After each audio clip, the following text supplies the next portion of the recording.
Hello అండి, నమస్తే. Welcome back to our channel STR gallery. ఈరోజు వీడియోలో అందరికీ ఎంతో ఇష్టమైన మిర్చి బజ్జీని ఎలా ప్రిపేర్ చేసుకోవాలో చూపించబోతున్నానండి. ఇది చాలా సింపుల్గా చేస్తున్నాను నేనైతే. మనం అచ్చు బండి మీద కొంటే ఎలా ఉంటుందో అదే టేస్ట్ ఉంటుందండి. చాలా బాగుంటుంది.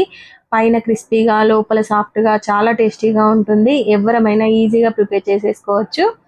ముందుగా నేనైతే 250 గ్రామ్స్ వరకు బజ్జీ మిర్చి తీసుకున్నాను. ఇప్పుడైతే కింద ఎడ్జెస్ కట్ చేసి అలాగే మధ్యలోకి చీల్చుకొని ఇలా సీడ్స్ అయితే తీసేసుకోవాలండి. ఇలా అన్నీ కట్ చేసి పక్కన పెట్టుకోవాలి. వీడియోలో చూపిస్తున్నట్లు చూసారు కదా, ఇలా మధ్యలోకి చీల్చుకొని ఇలా సీడ్స్ అయితే తీసేసుకోవాలి. ఒకవేళ కారం ఎక్కువగా తినే వాళ్ళైతే మధ్యలో సీడ్స్ అవి ఉంచుకోవచ్చండి. పిల్లల కోసం అని తీసేస్తున్నాను నేనైతే. ఇవి ఎక్కువగా కారం కూడా ఉండవు. ఇప్పుడైతే ఇలా అన్నీ కట్ చేసి పక్కన పెట్టుకోవాలి. తర్వాత దీనికి పిండి ఎలా కలుపుతారో చూద్దాము. ఇప్పుడు నేనైతే 200 గ్రామ్స్ వరకు శనగపిండి తీసుకున్నాను. ఇప్పుడు ఇందులో 1 టీ స్పూన్ వరకు వాము వేసుకోవాలి. అలాగే రుచికి సరిపడా ఉప్పు వేసుకోవాలి. తర్వాత 1 టీ స్పూన్ వరకు కారం వేసి పిండిని బాగా కలుపుకోవాలండి. ముందుగా ఇలా కలుపుకొని తగినన్ని వాటర్ వేసి మొత్తం దోసపిండి మాదిరిలా కలుపుకోవాలన్నమాట. మనకి రిబ్బన్ కన్సిస్టెన్సీలో రావాలి ఈ మిర్చి బజ్జీ పిండి అనేది. అప్పుడే మనకి మిర్చి బజ్జీ మంచిగా వస్తాయి.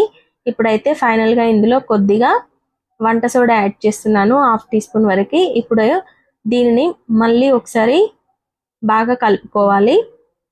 ఇలా కలుపుకున్నాక స్టవ్ ఆన్ చేసి డీప్ ఫ్రైకి సరిపడా ఆయిల్ పెట్టుకోవాలి. చూస్తున్నారు కదా, ఇలా రిబ్బన్ కన్సిస్టెన్సీ రావాలండి. పర్ఫెక్ట్ కన్సిస్టెన్సీ అన్నమాట అది. ఇప్పుడైతే మనం ముందుగా కట్ చేసి పెట్టుకున్నాం కదా మిర్చి, ఆ మిర్చిలో ఇలా సాల్ట్ని అప్లై చేసుకోవాలి. మధ్యలో సాల్ట్కి బదులు మీరు వాము కానీ చింతపండు కానీ కూడా పెట్టుకోవచ్చు మధ్యలో. నేనైతే ఇలా సింపుల్గా చేస్తున్నాను కాబట్టి సాల్ట్తో చూపిస్తున్నాను. ఇప్పుడైతే ఇలా పిండిలో డిప్ చేసి మనం డీప్ ఫ్రైకి సరిపడా ఆయిల్ పెట్టుకున్నాం కదా, అందులో ఇవి వేసేసి మనం మీడియం ఫ్లేమ్లో మాత్రమే కాల్చుకోవాలండి బజ్జీ అనేది. అప్పుడే మనకి లోపల వరకు వేగి టేస్టీగా ఉంటుంది. మనకి పైన క్రిస్పీగా లోపల సాఫ్ట్గా ఉంటాయండి. ఇలా చేస్తేనే. మనం డైరెక్ట్గా హై ఫ్లేమ్లో పెట్టి కాల్చుకుంటే బజ్జీ అనేది ఎర్రగా అయిపోయి అంత టేస్టీగా ఉండదు.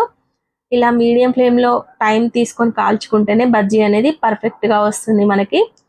చూసారా, మిర్చి బజ్జీ అయితే తయారైపోయింది. ఇలా అన్ని మిర్చి బజ్జీలు చేసుకున్నాక మీరు కావాలనుకుంటే స్టఫింగ్ కింద మధ్యలో కట్ చేసి ఉల్లిపాయ ముక్కలు, కొత్తిమీర, కారం, నిమ్మరసం వేసుకొని కూడా సర్వ్ చేసుకోవచ్చు. మరి ఈ వీడియో కనుక మీకు నచ్చినట్లయితే లైక్ చేయండి, షేర్ చేయండి, సబ్స్క్రైబ్ చేసుకోండి. Thanks for watching.